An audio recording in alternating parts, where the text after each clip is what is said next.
to New Rockstars. I'm Erik Voss, and this is a breakdown of everything you missed in the trailer for Lanterns, the DC Studios Green Lantern 8-episode series coming to HBO in August. As a true detective team-up starring Kyle Chandler as Green Lantern Hal Jordan and Aaron Pierre as incoming Green Lantern John Stewart, we're gonna explore this small-town mystery with cosmic implications for the DC universe going forward. So let's break down this trailer frame by frame, reconstruct all the shots to explain who everyone is and what is really going on, and lantern light every detail and clue that you missed, including how this show is going to connect to James Gunn's Superman, Peacemaker, Supergirl, and next year's Superman sequel, Man of Tomorrow. Is the squirrel that Hal Jordan references in this trailer the squirrel that Superman saved in Metropolis? No. Well, maybe. Hey, New Rockstars' official merch store, nerdriot.shop, has some great DC-inspired design, like this Crypto Doghouse shirt. If you have this shirt, hey, take a selfie of you wearing it while you're watching one of our videos and tag us, and we will shout you out in a video coming up. All right, let's get started with this trailer. With all due respect, we've been training for what, 2 months?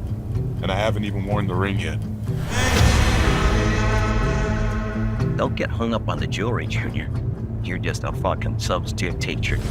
You're not ready to get up in front of the class until the ring says you are. The trailer opens on this highway somewhere in Nebraska. Green Lantern Hal Jordan, Kyle Chandler, has been training new Green Lantern recruit John Stewart, Aaron Pierre, for 2 months at this point. Hal wears the power ring of the Green Lantern Corps, and he takes it off here, sets it on the dashboard, and tells John that he's not ready to wear the ring until the ring says he is. I really love the new ring design for this series. It's got some yellow trim, unlike the all-green design of the ring that Guy Gardner Green Lantern was wearing in Superman. Back in February 2025, a Vanity Fair article written by Jeff Jensen, the incredible former Entertainment Weekly writer who chronicled Damon Lindelof's writing on Lost that made me want to do what I do for a living, said that this series will investigate a murder somewhere in Nebraska. So really we're talking about a murder mystery or a murder spree that's being investigated. Hal Jordan is arguably the best known version of Green Lantern from DC Comics. Not my favorite. John Stewart is my favorite, but that's why I'm loving the team up of this series. Hal Jordan was the one who bore the moniker of Green Lantern throughout the Silver Age that started in 1959, technically the second Green Lantern after Alan Scott in the 1940s. Writer John Broome and artist Gil Kane based Hal Jordan on Paul Newman and gave him a backstory as a pilot who inherits the power ring of the Green Lantern Corps. The Green Lantern Corps, of course, is the intergalactic agency of heroes with similar ring-based power sets of flight and manipulation of energy that can project shields, weapons, and other objects, all powered by what's called the willpower. The Green Lantern Corps was founded by the Guardians of the Universe, or the Guardians of Oa. And yes, it includes certain human lanterns like Hal Jordan and John Stewart and Guy Gardner, who also we know from the other DCU titles and will appear in the series playing Guy Gardner. But really, most of the Green Lanterns in existence are not human. They're extraterrestrials, like Kilowog, Bronchar, and Chip, who does get referenced in this trailer. And of course, there was Hal's former mentor turned arch enemy, Sinestro, who will also appear in the series. And yes, this is the second time we've seen Hal Jordan in live action after he was played by Ryan Reynolds in the much maligned 2011 film. But this time, the Green Lantern suit is not animated and a little less green. Kyle Chandler's version is the official Hal Jordan of the DC universe. According to James Gunn, the Green Lantern Corps refers to Earth in this series as Precinct Earth. This series was created by Chris Mundy, who made Ozark, Damon Lindelof from Lost and HBO's Watchmen, and Tom King, a TV producer and comic writer, also behind the Supergirl comic that the Supergirl movie will be based on. But of the three, Mundy is really the showrunner, and has been described as inspired by True Detective and Slow Horses. Mundy and Lindelof reportedly wrote a vast show Bible for the lore of the series, and that show Bible is what impressed James Gunn into greenlighting the series. The version of Hal Jordan played by Kyle Chandler is a former test pilot and legendary member of the Green Lantern Corps who is approaching retirement. The writers took inspiration for the character from Sam Shepard's portrayal of Chuck Yeager in the film The Right Stuff. Aaron Pierre plays John Stewart, a new Green Lantern recruit whom Hal Jordan is training to replace himself. Mundy said that the character was both a Marine and an artistic architect, and while this trailer doesn't really show it, John's artistic skills could be really fun to see as he conjures the green energy to engineer various creative solutions on the fly. But in this clip, Hal calls John a fucking substitute teacher. And yeah, it is HBO, and the language is definitely more TVMA than the Superman corner of the DC universe. Good gosh, there's gotta be a better way to do this. Like, we get at least 3 F-bombs dropped in this trailer, but originally when John Stewart was introduced, he was kind of a substitute for Guy Gardner. John Stewart was introduced in 1971 in the later years of the Silver Age, when Guy Gardner was injured and unable to continue as Green Lantern. His original partnership with Hal in these early 70s comics specifically focused on how John Stewart's race intersected with being a superhero. But then in the New 52 relaunch and the recent era, Jon Stewart was retconned as a Marine who had been watched by the Guardians since he was a child. And I think this series is going to explore that version of Jon Stewart, but really the partnership that existed between Jon and Hal from the Silver Age. In this show, Hal and Jon seem to have a veteran cop, rookie cop relationship. Like, he definitely calls him Junior a few times in this trailer. And in this scene, the ring has not yet chosen Jon, so part of their training is trying to activate Jon's willpower to make the ring go to him. While the power ring is charged by the power battery lantern, they're mostly activated and controlled by one's raw emotional willpower, the will to survive. And that's what Hal is aggressively waking up here by doing what he's about to do in this clip. All right.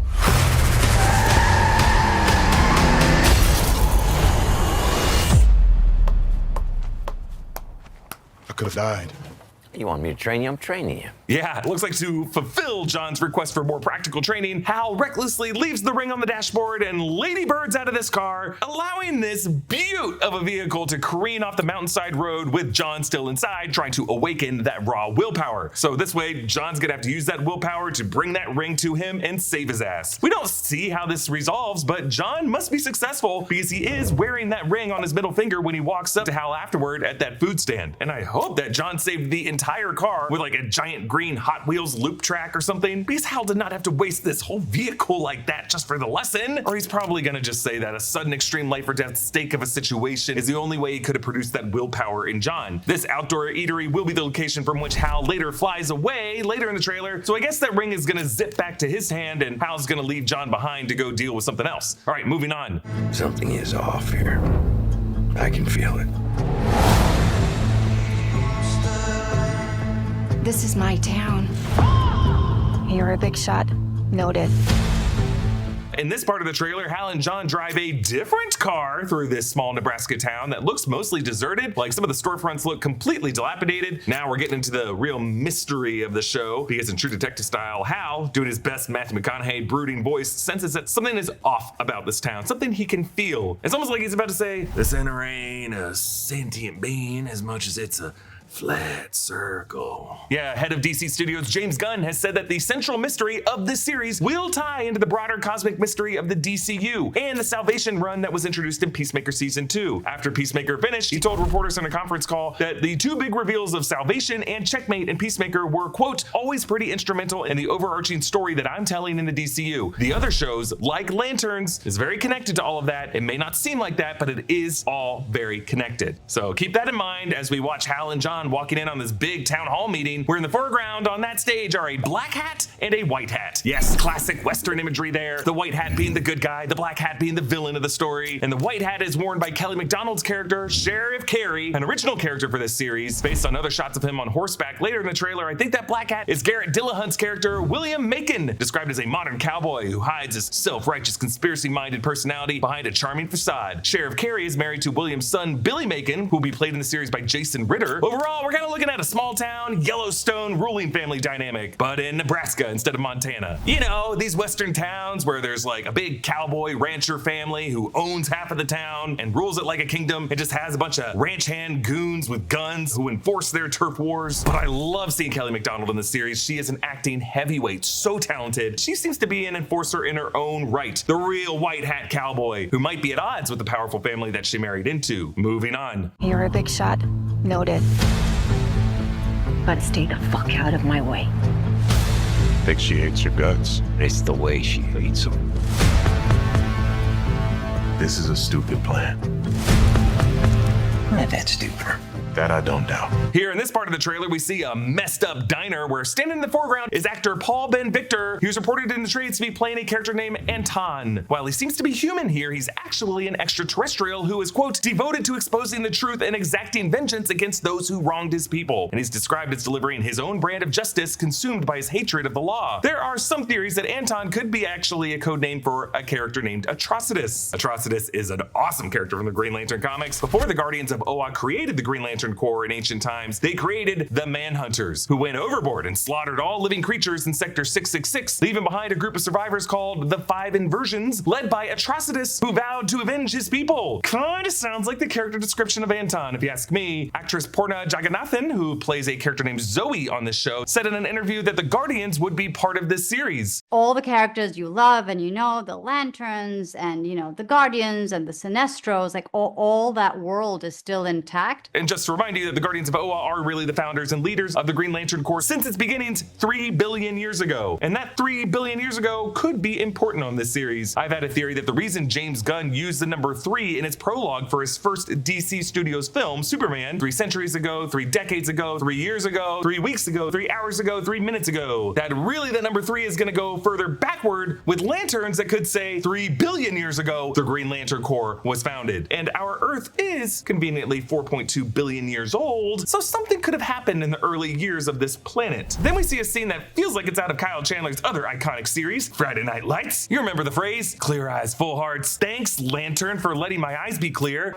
Clear eyes, full hearts can't lose. What we see here appears to be some tragic event during a high school football game. Let's do some crime scene analysis here. From what I could tell, there are actually 2 gurneys in vehicles, one an ambulance and another, I think that's a van for the morgue. There seem to be a lot of sheet-covered bodies on this field, which might explain why so many of the students are huddled off comforting each other. Something happened to kill or injure a lot of people on this field, and not like this would be that much better, but I hope it's like the adult coaches and adult refs and not that many kids. Like if it were that tragic, I don't think they'd put it in this fun, cool trailer. I don't know if this is like the murder that's being investigated or just a bigger, darker incident that caused everyone in the town to gather in the town hall that we saw. For Hal and John to be investigating it, there must be some cosmic significance to the tragedy. So the power dynamic is going to be Sheriff Carey being like, this ain't your jurisdiction, space cops. Leave it to the local professionals to take care of it. And these guys are basically like the feds or US Marshals who are like, Sheriff, with respect, you're in over your head. Because I'm getting a sense from various trailer shots that maybe some space fragments of various sizes seem to be raining down from the cosmos all over this specific Nebraska town. One of the craziest shots of the trailer centers around whatever happens here at this gate. We see it here after the explosion, but we actually see the moment of the explosion later on in the trailer at 1:37 seconds as some armed ranch goons approach what seems to be a car with their guns drawn. These gates have an M on them and a sign overhead that reads, or read, study the past. I think the M means this is the Macon family ranch. I would say the thing that blew up the gate was a car bomb, but I don't know, on the moment of the explosion, doesn't that fireball look a bit smaller and brighter than a car bomb would be? Could it be something else mysterious or just like a bipedal person or creature who's causing these explosions through spontaneous combustion? Could there be something else that landed right at this gate that caused it to explode like this? But yes, study the past as the Macon family motto brings up a lot of questions to me, specifically the description of the patriarch as conspiracy minded. One thinks of the adage, those who forget the past are doomed to repeat it, but also maybe the Macon family's power over this town has to do with them being guardians of some ancient secret here in America's heartland. More on that later on. Today's video is sponsored by Factor. As the weather warms up and my shape is determined less by my bulky jacket and more by the food I eat, I'm looking for ways to eat healthy more frequently. Factor makes that easy by delivering fresh meals to my door and helping me plan out my week. Factor's chef-rated, dietitian-approved meals are as tasty as they are healthy, and you can literally go from opening the box to eating in just 2 minutes. It's so convenient, and eating Factor for dinner every night has made it really easy for me to build in a healthy daily habit that helps me with my goals. I've been focusing on high protein, low carb meals, and Factor's made that so much easier to do than if I were trying to cook for myself. A few nights ago, I had the smoky Gouda mac and shredded beef, and it's a new favorite. I was watching a show while I ate, and I wasn't paying attention to how much was left, and got legitimately bummed when I realized I had had my last bite. Also, it was so filling that I was set for the night. No late night snack cravings, nothing. I'll have it again for sure. Head to factor75.com or click the link below and use code ROCKSTARSFB50 to get 50% off your first Factor box plus free breakfast for 1 year. That's code ROCKSTARSFB50 at factor75.com to get 50% off plus free breakfast for 1 year. Offer only valid for new Factor customers with code and qualifying auto-renewing subscription purchase.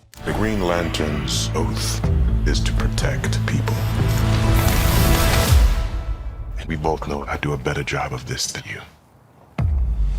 But here we get our one actual shot in this trailer of a true Green Lantern suit with a slightly different Green Lantern logo than we saw in Guy Gardner's suit in Superman and in Peacemaker. Now there's some grumbling online that this suit we see is too dark and gritty and doesn't have the bright green and white shades that we would hope to see one of these characters in this, you know, superhero show. Look, this isn't the only suit in the show. This isn't even the only suit in the shot. And at the end of the day, all we really want and need is a good show. Now, to anyone grumbling saying, why have the suit just hanging up in a closet like this? Well, we do see Green Green Lantern hang up his suit in a closet in the comics like this at some point. Also, the implication by the two hang up bags in front of it are that there are two additional cleaner Green Lantern suits that Hal has in his rotation. And if you brighten this shot of the suit in the bag in front of the one that we see, it really does look like the classic suit. Then there's this shot that I think is caused by another space fragment strike. In this motel parking lot, the O in motel flickers in a way that feels like it's a clue. And I'll dig into this more at the end of the video, but we do have to note that along with the O, also flickering are the letters AIR and CO of air conditioning. It's just interesting that we get two examples of signs that were destroyed with part of the letters hanging off in the aftermath. Also, since this is an HBO series, of course this motel offers cable and HBO. But also, a lot of rural motels offer HBO on their signs because when HBO rolled out throughout the 80s, part of their marketing strategy was to offer this as a selling point feature for staying in motels just like this. So whenever you drive through the country and pass by motels, you'll see signs that say, hey, we got HBO. And that's part of how a young David Ellison riding in his pickup truck with this Papa Larry across the country looked out that window and said, Papa,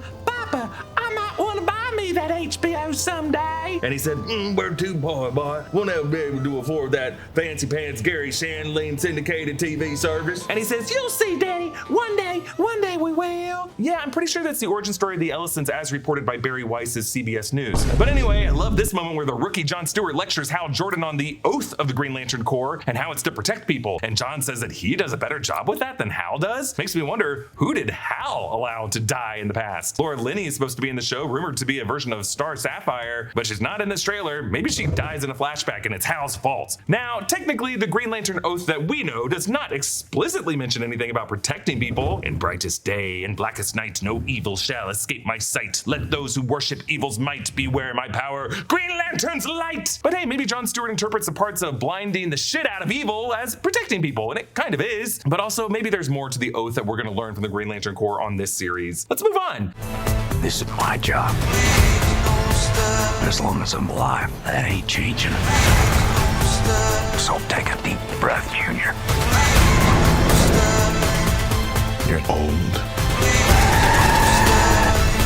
You're tired. All right, in this part of the trailer, Hal defends himself to John, saying, as long as I'm alive, his job ain't changing. So I kind of worry about his chances of surviving this season. We see Hal's boot on the football field the following morning with somebody's blood stain still on the grass. Then a shot of William Macon Sr. and one of his armed ranch hand goons behind him, probably riding up to that blown up gate on his family ranch. And then I think this is John here being dragged into a warehouse by Macon's goons, maybe? As someone sits in front of him. I think this is gonna lead to the shot of him being pinned down and prodded with something in his temple later on. We see some high-speed shootout action on a dusty road. Then Hal and John walking through the entrance of what looks like a slaughterhouse killing floor as a worker hoses everything down. Then there's more of this car chase shootout from this red truck, and then a shockwave rocks the downtown area. Hal looks over at the rubble and then upward at something else. Yeah, the trailer is really carefully edited to hide whatever the big mystery of the series is. Like, we're totally seeing levels of deception that James Gunn used in all the marketing for Peacemaker Season 2 that perfectly hid the truth that Elseworld was going to be a Nazi dimension. Something dark is happening here, and I do think it came from the sky to smash through this small town. All right, let's move on.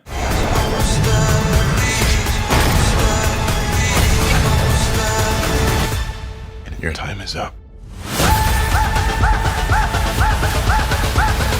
Okay, here there's some shots of, I think this is Hal when he was a test pilot as he's jumping out the back of a military cargo plane over a stormy ocean. Looks like he has a parachute pack, so I'm gonna assume this could be a flashback. Then we see the shot of Hal Jordan running from the restaurant where John is and taking off in flight. You can see his ring glowing on his fist. Then the shot of John holding the literal lantern. This is the power battery lantern that keeps the ring charged. Yes, the willpower of the wearer is truly the more important spark that controls that ring's power, but that power battery is what keeps its charge, and it's connected to the central power battery of Oa, which is really the reservoir of all power for all of the Green Lantern Corps in their rings. John seems to be in yet another location where there's a hole in the barn roof where probably some space fragment might have crash landed. Then there's a quick montage of action shots. John smashes through the glass of a shop window. Another scene where John sprints on the side of a highway from two SUVs smashed into each other carrying something in a satchel. Another shot of Hal falling in an interior dome structure and John screaming as he gets zapped in the temple. What is this extraterrestrial looking weapon? Does its yellow energy connect to Sinestro and the yellow lanterns with their yellow energy representing the fear as the opposing force of the green light willpower? But in the middle of this, you may have seen this character Zoe, who's looking sadly at someone in a hospital room, a patient wrapped in bandages. Maybe she's the mother of the surviving football player who was carted away in the ambulance that we saw in the earlier shot. On to the next part. I don't understand. Who are you exactly?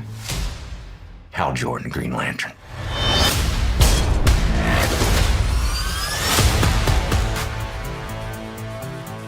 Here the trailer slows down at this moment, allowing Kyle Chandler to really showcase his range, that Eric Taylor charm, and the physical intensity he brings to the role of Hal Jordan. And from the editing, he absolutely uses his power ring to light this guy up. But why would he have to do this? Hal is totally in control of the situation here. The dude's cuffed, so maybe he's gonna conjure something else to rough this guy up, or maybe to cut off his air supply to get him to confess something. Now here we see the title logo. It's pretty scratched up with a bit of soft light that flickers in, kind of like a weak lantern trying to seep a bit of light into the dusty darkness. And then the tag of the trailer. Have you ever talked with the other lanterns? I'm the only human. They're aliens. One of them's a fucking squirrel. Aha! The squirrel Green Lantern that Hal refers to here is Chip. Chip is not a squirrel of Earth, but Chip does resemble an anthropomorphic rodent. He was introduced in 1982 and comes from the planet Levin. There was some half-serious speculation that the squirrel that Superman went out of his way to save in the kaiju battle in Metropolis could have been Chip, but I don't think Chip would need saving like that. But if anything, Superman doing that would have endeared him to Chip. But Hal in this clip is saying that all of the other Green Lanterns aren't human, definitely leaves out Guy Gardner, who's definitely another human Green Lantern on Earth elsewhere in the DCU, and someone who will appear in the series. Maybe Hal hates Guy Gardner so much that he doesn't even mention him here. Maybe Guy dies early on in the series. James Gunn has said that he was surprised at Nathan Fillion's acting range, how comedic he plays Guy in Superman and Peacemaker, versus how raw and gritty Nathan Fillion makes Guy seem in Lanterns. Nathan Fillion said that he dropped the most F-bombs in his career in the scenes he shot for this show. Maybe it's because the guy's going to die a slow death and be like, oh, fuck. Speaking of Guy Gardner, some things we did not see in this trailer that we know will be in this Lantern series. Ulrich Thompson will play Sinestro, a rogue former member of the Green Lantern Corps who is, quote, ruthless yet undeniably charming, who was once a mentor and friend to Hal. Some theories are that Sinestro, who is normally a villain, will be imprisoned on this series and is now someone Hal Jordan visits, like Clarice Starling visiting Hannibal Lecter. And yeah, Laura Linney is going to be playing some undisclosed role after working with Mundy for so many years on Ozark. A lot of people are thinking it's going to be Carol Ferris, Star Sapphire, Hal Jordan's past love with a similar power set who bears the Star Sapphire ring. Also, Nicole Ari Parker and Sherman Augustus will play John Stewart's parents, Bernadette and John Sr., and we're also going to see them at a younger age. So the fact that we're going to see them at a younger age could mean that there's going to be a flashback that shows the Guardians of OO watching John since he was a kid. This would be how Hal knows that John is the next in line as he trains him, despite the ring not going to John yet. So what is the ancient horror on Earth that James Gunn has hinted will be at the center of the series, that the mystery investigation brings up? The way this all ties to the overarching story James Gunn is telling in the DCU. Well, with episodic coverage of TV series, I'm now trying to be better about saving my theories and speculation for the ends of these videos, so viewers who don't want to accidentally get spoiled can tune out from these parts of the videos if they want. If that's you, bye-bye. Like, look, I think you could argue our Peacemaker coverage would have been better if I saved all the Nazi speculation for just, a segment at the end of the video. So let's talk about it here. Is the big twist of the series gonna be that Hal Jordan turns out to be the villain? Someone who gives in to that Yellow Lantern fear like his old mentor Sinestro did? I don't know if it's gonna be that simple. It would also kind of discredit all the good things that Hal Jordan did over the course of his life and the lessons he would have learned of things to not do from having a mentor like Sinestro. But I do think there is a greater evil at play here, that Hal Jordan might just be too ill-equipped from his age or his stubbornness on handling alone, and it's why he needs John. The appearance of the power ring with its concentric circles that make up this show's logo have some believing that the center could be part of this mystery. The center is a sentient island from the Green Lantern comics, an ancient primordial entity on Earth that saved some of the dinosaurs and watched as humankind evolved around it, and then with the detonation of the first H-bomb decided that mankind needed to be wiped out. The center was really the primary villain of the New Frontier Justice League story, centered around Green Lantern presenting its sentient persona in large swirls, kind of like this. Also, the flickering light of the neon letter O on the motel sign could be another example of two concentric circles that could just be another clue pointing to the center. I mean, the Macon family's motto of study the past could be a clue that the center is actually alive under this small town in Nebraska. Maybe the space fragments crashing in random spots all over town are part of an extraterrestrial cosmic force that's just trying to kill the center on Earth. Maybe the Guardians of OO were watching John Stewart from a young age, knowing that one day he and Hal would have to team up to stop this ancient horror on Earth. I don't know, even if it's not the center, I do think James Gunn's broader story that he wants to tell in the DCU is an older history of metahumans on Earth that was hinted at in the Hall of Justice mural, and how that history could go back even further, and how villains like Brainiac, who will be in Man of Tomorrow, might consider Earth just a dangerous little accident diseased with extraterrestrial fauna and flora that needs to be kept in a glass jar in his collection. And that could be how this show sets up Man of Tomorrow next summer. Comment down below with your thoughts on all this, and a special thanks to one of our In Our Underground subscribers, Bro, for supporting us at the executive producer level. You can get all of our exclusive bonus content by clicking on the link in the description below or going to nrunderground.supercast.com. Big thanks to Studio Tech Brian Kim, New Rockstars editors Joshua Stephen Hurd and Abby Freel, and all of the supporting editors for their work on this video. Follow me at EA Voss, hit that subscribe button, and thanks for watching, and I'll see you next time. Bye.